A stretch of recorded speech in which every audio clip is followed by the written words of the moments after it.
ನರೇಂದ್ರ ಮೋದಿ 2 ಬಾರಿ ಪ್ರಧಾನಿ ಆಗಿದ್ದಾರೆ. 3ನೇ ಬಾರಿ ಮತ್ತೊಮ್ಮೆ ಅಂತ. ಅವ್ರಿಗೆ ಏನ್ ಬೇಕಾದ್ರೆ ಮಾಡ್ಕೊಳ್ಳಿರಿ, ಇವತ್ತು ಶ್ರೇಷ್ಠ ನಟ ಅವನು.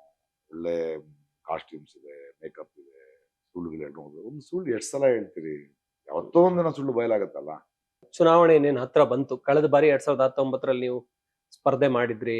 ಒಂದು ಬೆಂಗಳೂರು ಸೆಂಟ್ರಲ್ ಇಂದ ಒಂದು ಪ್ರಯತ್ನ ಮಾಡಿದ್ರಿ. ಬಟ್ ಆ ಒಂದು ಜನರಿಂದ ನಿರೀಕ್ಷೆ ಮಾಡಿದಷ್ಟು ರೆಸ್ಪಾನ್ಸ್ ಸಿಗ್ಲಿಲ್ಲ ಅಂತ ಅನ್ಸುತ್ತೆ.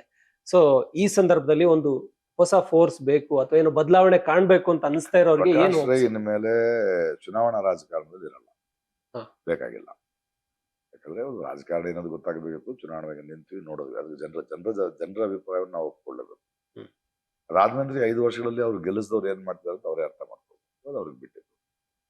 ಆದ್ರೆ ಈಗ ಒಂದು ಜನರ ಪರವಾಗಿ, ಜನರ ಧ್ವನಿಯಾಗಿ ನಿಲ್ಲೋದು ಮುಖ್ಯವಾಗಿದೆ. ನನಗೆ ಅವರ ಪರವಾಗಿ ಧ್ವನಿಯಾಗಿ ನಿಂತ್ಕೊಳ್ಳೋದು ಮುಖ್ಯವಾಗಿದೆ. ಅದಕ್ಕಿಂತ ದೊಡ್ಡ ಕೆಲಸ ಇದು ಅಂತ ನಾನು ನಂಬ್ತೇನೆ. ಅದು ನನ್ನ ಕೆಲಸಗಳ ಮೂಲಕ, ಅದು ರಂಗಭೂಮಿಯ ಕೆಲಸ ಇರಬಹುದು, ಸಾಹಿತ್ಯದ ಕೆಲಸ ಇರಬಹುದು, ಕೃಷಿಯ ಕೆಲಸ ಇರಬಹುದು, ಅಥವಾ ಓದುವಂತ ಸಿನಿಮಾ ನಿರ್ದೇಶಕರು ನಿಲ್ಲುವಂತ ಕೆಲಸ ಆಗ್ಬೋದು, ಮಾಧ್ಯಮಗಳ ಮೂಲಕ ಜನರಿಗೆ ಎಚ್ಚೆತ್ತುಕೊಳ್ಳುವಂತ ಮಾತುಗಳನ್ನು ಹೇಳೋ ರೀತಿಯಾಗಿ ನಾವು ಮಾಡಬೇಕು.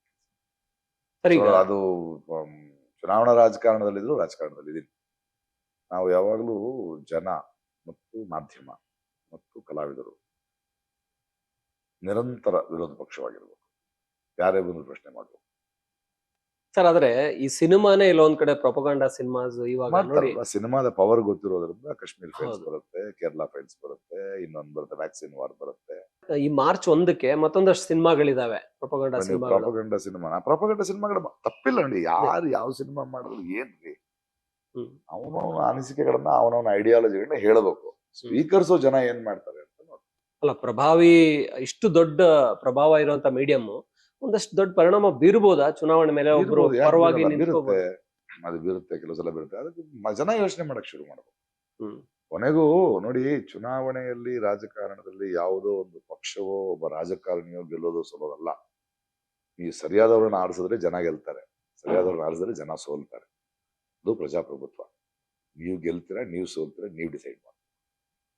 ಓಕೆ, ತಪ್ಪು ಮಾಡ್ತೀರಿ, ತಪ್ಪದನ್ನ ಮಾಡ್ತೀರಿ, ತಪ್ಪು, ಓಕೆ, ಅದನ್ನ ಅನುಭವಿಸಿದ್ರಲ್ಲ, ಎಲ್ಲರೂ ಎಚ್ಚೆತ್ಕೊಳ್ಳಿ. ಯಾಕಂದ್ರೆ ರಾಕ್ಷಸನು ಒಳ್ಳೆಯವನು, ಅವನವನ ಕತೆ ಹೇಳೋದಕ್ಕೆ ಅವನು ಎಲ್ಲವನ್ನ ಬಳಸ್ತಾ ಹೋಗ್ತಾನೆ. ನಾವದನ್ನ ಹೆಂಗ್ ನೋಡ್ತೀವಿ? ಸರಿ, ಇವಾಗಂದ್ರೆ ಏನಾದ್ರೂ ಬದಲಾವಣೆ ಕಾಣಬಹುದಾ ಈ ಬಾರಿ? ಬದಲಾವಣೆ ಆಗೇ ಆಗತ್ರಿ. ಬದಲಾವಣೆನೇ ಯಾವತ್ತೂ ಆಗ್ತಾನೆ ಇರುತ್ತೆ. ಚೇಂಜ್ ಇಸ್ ಕಾನ್ಸ್ಟೆಂಟ್ ಆಗ್ತಾನೆ ಇರುತ್ತೆ. ಅದು ಆಗ್ತಾನೆ ಇರುತ್ತೆ. ಅದು ಇಲ್ದಿದ್ರೆ ಹೋಗ್ತೀವಿ ಅಷ್ಟೇ. ಎವಲ್ಯೂಷನ್ ನಲ್ಲಿ ಅಡಾಪ್ಟಬಿಲಿಟಿ ಆಗದಿದ್ರೆ ಹೋಯ್ತೀಯ ನೀನ್ ಅಷ್ಟೇ. ನಿದ್ರೆಷ್ಟು ಹೋದ್ರೆ ಎಷ್ಟು. ಅಲ್ಲ, ಇರ್ಬೇಕಾ ಹೋಗ್ಬೇಕಾದ್ರೂ ಡಿಸೈಡ್ ಮಾಡ್ಬೇಕು. ಬದಲಾವಣೆ ಬಹಳ ಮುಖ್ಯ. ಆಗುತ್ತೆ ಬದಲಾವಣೆ, ಸ್ವಲ್ಪ ಲೇಟ್ ಆಗ್ಬೋದು, ಅಂದ್ರೆ ಜಾಸ್ತಿ ಗಾಯಗಳಾಗ್ಬೋದು. ನರೇಂದ್ರ ಮೋದಿ 2 ಬಾರಿ ಪ್ರಧಾನಿ ಆಗಿದ್ದಾರೆ. 3ನೇ ಬಾರಿ ಮತ್ತೊಮ್ಮೆ ಅಂತ. ಅವ್ರಿಗೆ ಏನ್ ಬೇಕಾದ್ರೆ ಮಾಡ್ಕೊಳ್ಳಿರಿ, ಇವತ್ತು ಶ್ರೇಷ್ಠ ನಟ ಅವನು. ಒಳ್ಳೆ ಕಾಸ್ಟ್ಯೂಮ್ಸ್ ಇದೆ, ಮೇಕಪ್ ಇದೆ, ಸುಳ್ಳುಗಳು ಹೇಳ್ಬೋದು. ಒಂದು ಸುಳ್ಳು ಎಷ್ಟು ಸಲ ಹೇಳ್ತೀರಿ? ಯಾವತ್ತೋ ಒಂದಿನ ಸುಳ್ಳು ಬಯಲಾಗತ್ತಲ್ಲ, ಆಗ್ಲೇಬೇಕಲ್ಲ. ನಿಮ್ ಕಣ್ಣು ಮುಂದೆ ನಡೀತಾ ಇದೆ. ಆದ್ರೂ ಕೆಲವರು ಅಂದರಾಗಿ ಇಲ್ಲ ಅಂತಿದ್ದಾರೆ. ಇರ್ಲಿ, ಅದೊಂದು ಡಿಸ್ಕಷನ್ ಚುನಾವಣೆಯಲ್ಲಿ ಆಗ್ಬೇಕು. ಪೊಲಿಟಿಕಲಿ ಸ್ಟ್ರಾಂಗ್ ಇದ್ದಾರೆ. ಬಟ್ ಈ ಸಲ ಬದಲಾವಣೆಯ ದೃಷ್ಟಿಗಳು ಕಾಣಿಸ್ತಾ ಇದೆ ನನಗೆ. ಕರ್ನಾಟಕದಲ್ಲಿ ಹಾಗೆ ಆಯ್ತು, ಇನ್ನೊಂದ್ ಕಡೆ ಹಾಗೆ ಆಗ್ತಾ ಇದೆ. ಸರ್, ಅವರು ಕಲ್ಚರಲ್ ರಿನೈಸೆನ್ಸ್ ಮಾಡಿದೀವಿ ಅಂತಾರೆ. ಆದ್ರೆ ಆಗ್ಬೇಕಾಗಿರೋದು ಯಾವ ಸುಧಾರಣೆ? ರೆನೈಸೆನ್ಸ್ ಕಲ್ಚರ್ ಇಲ್ದವರೆಲ್ಲ ಕಲ್ಚರಲ್, ಅದನ್ನ ಆ ಮಾತುಗಳೇ ಗೊತ್ತಿಲ್ಲ ಅವ್ರಗಳಿಗೆ. ಅವ್ರದ್ದು ಒಂದು ಕೆಟ್ಟ ವಿಷವರ್ತನ ಒಂದಿದೆ, ಧರ್ಮದ ರಾಜಕಾರಣ ಒಂದಿದೆ, ಮೋಸದ ರಾಜಕಾರಣ ಒಂದಿದೆ. ಅದನ್ನ ಧರ್ಮದ ಸೋಲ್ನಲ್ಲಿ ಮಾಡ್ತಿದ್ದಾರೆ. ಧಾರ್ಮಿಕವಾಗಿರೋದು ಪುಣ್ಯವಾದದ್ದು ಅಂದ್ಕೊಂಡು ಜನ ಏನ್ ನಂಬ್ತಿದ್ದಾರೆ, ಅದ್ರೊಳಗೆ ಅವರು ಅಪವಿತ್ರವಾದ ಕೆಲಸ ಮಾಡ್ತಾ ಇದ್ದಾರೆ. ಅದು ಜನಕ್ಕೆ ಅರ್ಥ ಆಗ್ತಾ ಇದೆ.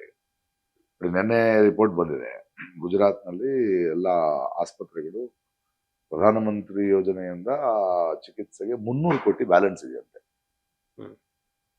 ನಾವು ಫೆಬ್ರವರಿ 26ರಿಂದ 4 ದಿನ ಮುಚ್ತಾ ಇದೀವಿ, ನಾವು ಹಾಸ್ಪಿಟಲ್ ಮುಚ್ಚಬೇಕು, ಕೊಡ್ತಿರೋ ಇಲ್ವೋ ಅಂತ ಹೇಳೋದೇನೋ ಜನರಿಗೆಲ್ಲ ವಿಕಾಸ ಮಾಡ್ತೇನೆ ಅಂತ.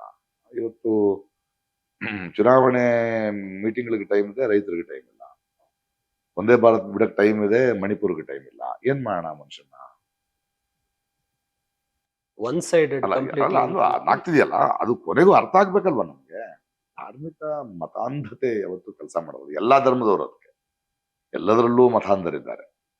ನಾವೇನ್ ಹೇಳ್ತಿದೀವಿ, ಧರ್ಮನ್ ತಗೊಂಡ್ಬರ್ಬೇಡಿ.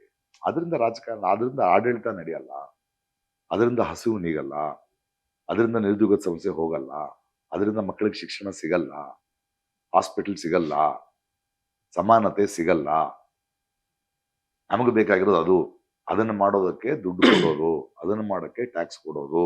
ನಿಮ್ಮ ಅಪ್ಪನ ಮನೆಯಿಂದ ತಗೊಂಡ್ಬರ್ತಾ ಇಲ್ಲ ನೀವು ದುಡ್ಡು.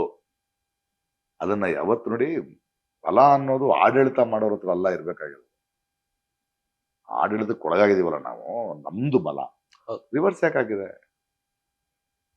ಅವನ ಆಳ್ವಿಕೆಯಲ್ಲಿ ಅಂತ ರಾಜರು ಬೇಡ ಅಂತ ಆಳ್ವಿಕೆ ಯಾವಾಗ್ಲೂ ಹೇಳಾಯ್ತು. ಇನ್ ಯಾವ ಆಳ್ವಿಕೆಯಲ್ಲಿ ಯಾರು ದೊಣ್ಣೆ ನಾಯಕರಿಲ್ವೇ? ಪ್ರಜೆ ಅಲ್ವಾ ಮುಖ್ಯ? ಪ್ರಜಾಪ್ರಭುತ್ವ. ಪ್ರಜೆ ಅಲ್ವಾ ಮುಖ್ಯ? ನಾವು ಅದನ್ನ ಅರ್ಥ ಮಾಡ್ತೀವಿ. ಆದ್ರೆ ನೀವು ನೋಡಿ, ಅಂದ್ರೆ ಆ ಆಂಧ್ರದಿಂದ ಸ್ಟಾರ್ಟ್ ಮಾಡಿದ್ರಿ, ಒಂದು ಹಳ್ಳಿ ದತ್ತು ತಗೊಂಡ್ರಿ, ಒಂದಷ್ಟು ಕೆಲಸಗಳನ್ನ ಮಾಡ್ತಾ ಬರ್ತಾ ಇದ್ರಿ, ಗೊತ್ತಾದಾಗೆ ಗೊತ್ತಾಗ್ದಿದ್ದಾಗ ಕೂಡ. ಸೊ ಎಷ್ಟು ತೃಪ್ತಿ ಕೊಡುತ್ತೆ ಸರ್ ಈ ತರದ ಕೆಲಸಗಳು? ಅದು ಅದಕ್ಕಿಂತ ಒಳ್ಳೆ ಬದುಕು ಇನ್ನೇನಿದೆ? ಅದಕ್ಕಿಂತ ಹಂಚ್ಕೊಳ್ಳೋದಕ್ಕಿಂತ ಒಳ್ಳೆ ಬದುಕೇನಿದೆ? ಅದು ನಾನು ಮಾಡ್ತಿರೋದೇನೋ ದಾನ ಧರ್ಮ ಮಾಡ್ತಾ ಇಲ್ಲ. ನನಗೆ, ನಾನು ಬಡತನದಲ್ಲಿ ಬಂದವನೇ. ನನ್ನ ತಾಯಿ ಒಂದು ಅನಾಥಾಶ್ರಮದಿಂದ ಬಂದವಳೆ. ಯಾರ್ಯಾರು ಊಟ ಹಾಕಿದ್ರಂತಾನೆ ಬೆಳೆದಿದ್ದಾಕೆ, ಯಾರ್ಯಾರು ಅವಕಾಶ ಕೊಟ್ಟಿದ್ರಂತಾನೆ ನಾನು ಬೆಳೆದಿರೋದು. ಪ್ರತಿಭೆ ಮಾತ್ರ ಅಲ್ವಲ್ಲ. ಸೊ ಬಂದ ಮೇಲೆ ನಾವು ತಿರುಗಿ ಕೊಡ್ಬೇಕಾಗಿರೋದು ನಮ್ಮ ಕರ್ತವ್ಯ. ಹಂಚ್ಕೊಳ್ಳೋದಲ್ವೇ ಮನುಷ್ಯನ ಗುಣ? ಹಂಚ್ಕೊಳ್ಳೋದಲ್ವೇ ಅನುಭವ ಆಗ್ಲಿ, ಹಣ ಆಗ್ಲಿ, ಏನೇ ಆಗ್ಲಿ ಹಂಚ್ಕೊಳ್ಳೋದು. ಸರ್ ಇವತ್ತು ತುಂಬಾ ನಿಮ್ಮ ಅರ್ಥವಂತ ಇದೆ ನನ್ನ ಬದುಕು.